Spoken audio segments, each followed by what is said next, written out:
Okay, you may recall from our exploration of utilitarianism this concept of legal moralism. Legal moralism is the idea that we may be morally permitted, maybe even morally obligated, to use forces like the law to intervene into individuals' lives to prevent them from doing certain things to themselves.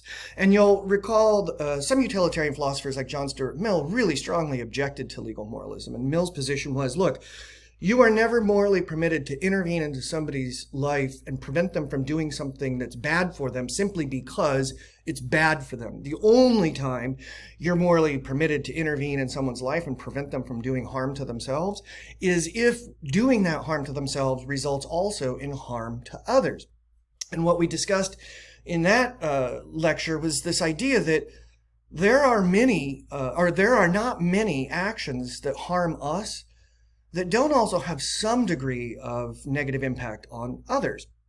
And so we could make the argument from a utilitarian perspective that we may be morally justified in intervening in people's lives and preventing them from doing harm to themselves because it has some amount of negative impact on others.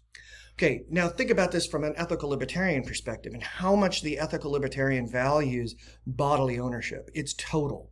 You are the owner of your body. And so as a consequence of this, the ethical libertarian is going to really strongly object to intervening in people's lives because what they're doing is harmful to themselves. And what they're going to argue likely is that if the harmful actions that the individual is doing to him or herself also have some sort of a negative impact on others, then there has to be a way to mitigate that negative impact on others that doesn't compromise an individual's ownership of his or her own body.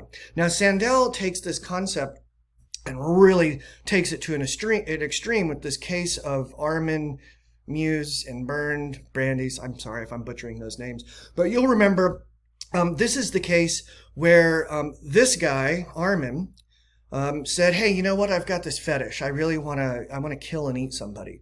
So I'm going to post this ad out there online. And lo and behold, Bernd says, you know what? I'm down.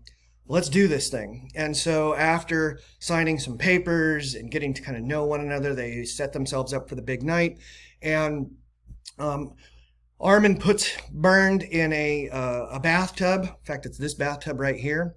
And Bernd says, you know what? Before you kill me and eat me, I want to eat some of me. And so Armin says, all right, well, what do you want to eat? And Bernd says, I want to eat my own penis.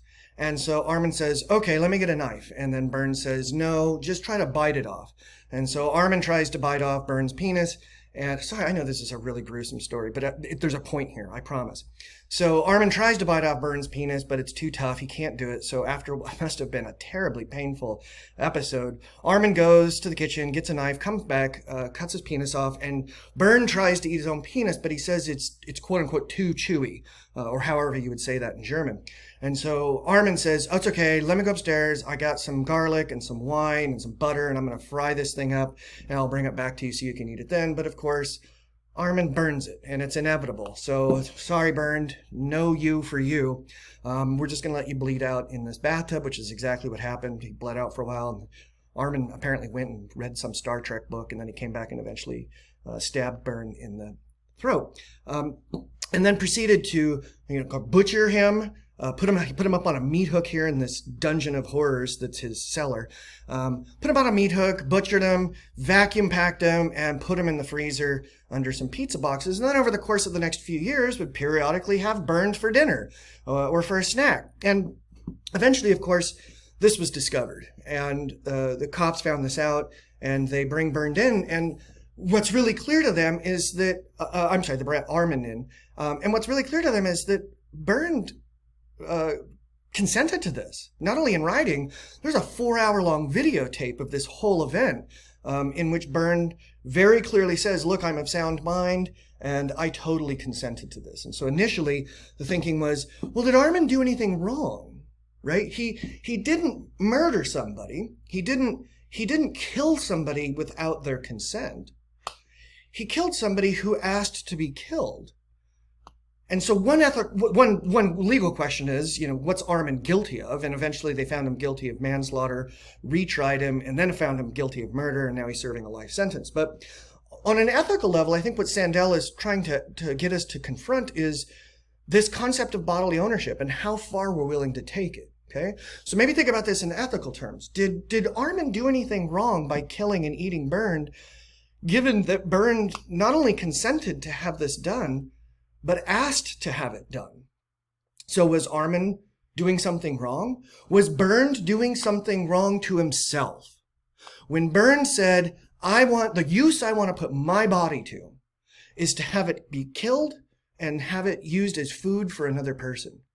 Was Bernd doing something wrong when he did that? Okay, and how you think about this question or this case from these two different angles, from the perspective of the person who did the killing and the eating and the person who consented to be killed and eating, might clarify for you just how far you're willing to extend this concept of bodily ownership. Do you have total bodily ownership? Now, one sort of hiccup in this is that you might be thinking to yourself, look, anybody who agrees to be killed and eaten is not in their right mind, and therefore whatever consent they apparently offered was not offered freely, because they weren't in the right frame of mind to be able to offer that consent. Fair point.